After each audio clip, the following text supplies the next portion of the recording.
Thank you. Hi everybody, I'm Andy and this is Eva. We are a student from the TU Hamburg studying communication and information systems. So we are happy to here present our project which is collaborated between us and base.camp. So thank you again. And we'll give a very short presentation to our project. So, in recent years there are many breakthroughs in the field of natural language processing. However, we are still far away from natural language understanding, which is machining, trying to understand what human language. And so this is the challenge we are here. And we would like to talk about common sense knowledge, which is a big obstacle.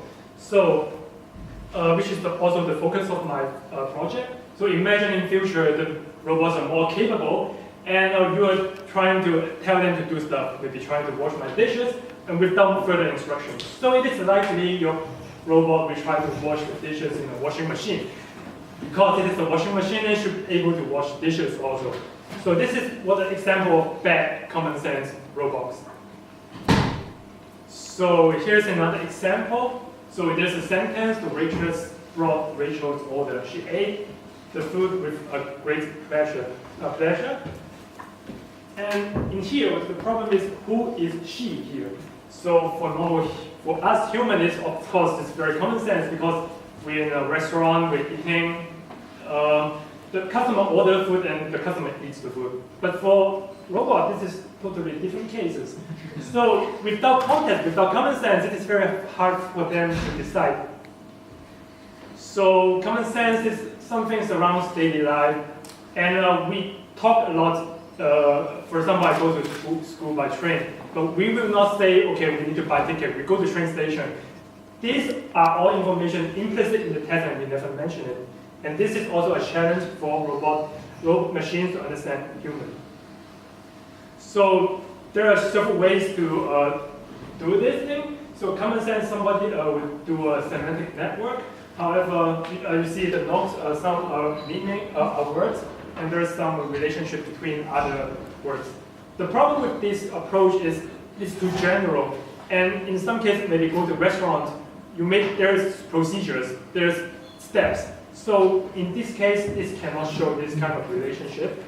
So on the other hand, there is something called the script knowledge as a common sense source, and you can see here as for example, in a scenario going on a train, there are smaller steps.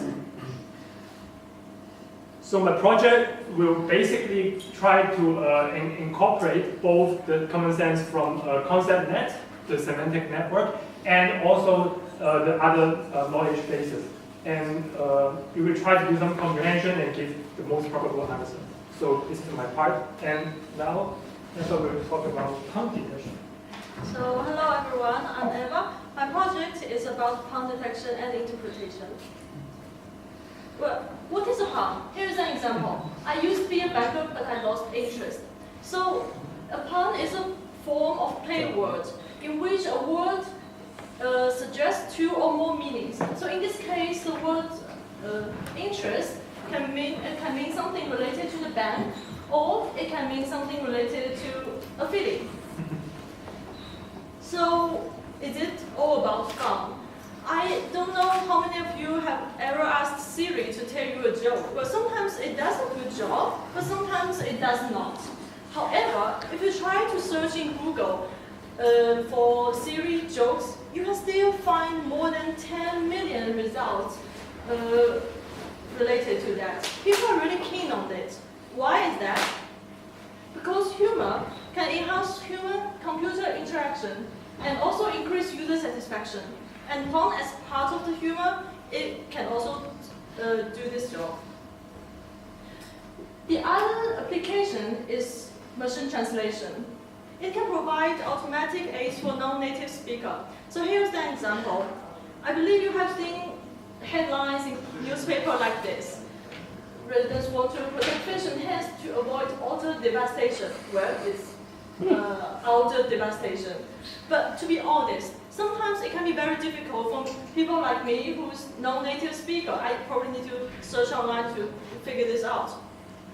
And with our systems, it can detect the pun even with some more difficult one like this, because, well, I have no clue about that. And also, it can show what is the right word for this pun and what's the meaning for it. So let's go to something deeper. You know, some words have different meanings, and here's the word as an example of the word plant. If we zoom in, we can find that plant sometimes can mean a plant, and sometimes can mean a plant. So there's one possible approach. This is an example. We can, if we assume that one word has association with another word, and the meaning of that word does not come along. It has some other word to support it. So in this case, we have the gardener and the plant, and we also have the plant and the manager. So in this case, we can find out that this relation is very strong, and we can find out that this is the pun word. Okay. So that's it. Time is over. Yeah, that's it. Okay. Thank you very much. It's not all about that. So not only that similar words should be considered, but also the frequently used phrase should also be considered. Yeah. Sorry, I forgot your second question.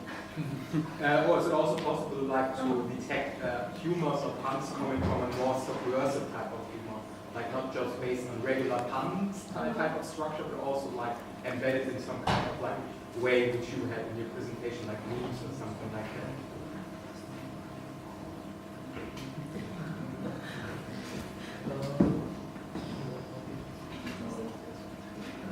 So you're saying there are different type of humor.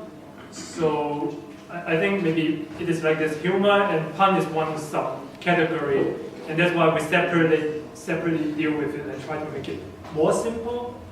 And so this is more with ambiguous words category.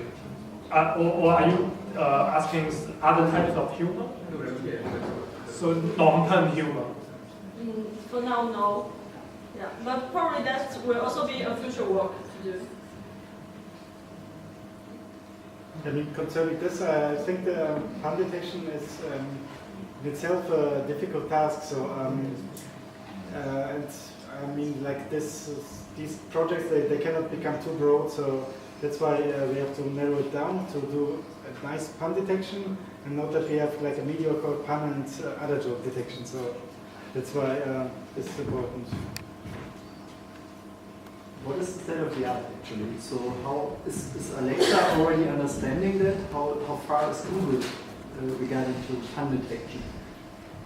Actually, I didn't read other documentations about Google, but I read some paper about it. So for now, the detection part is fine. The state-of-the-art techniques can reach about 80% or a little bit more.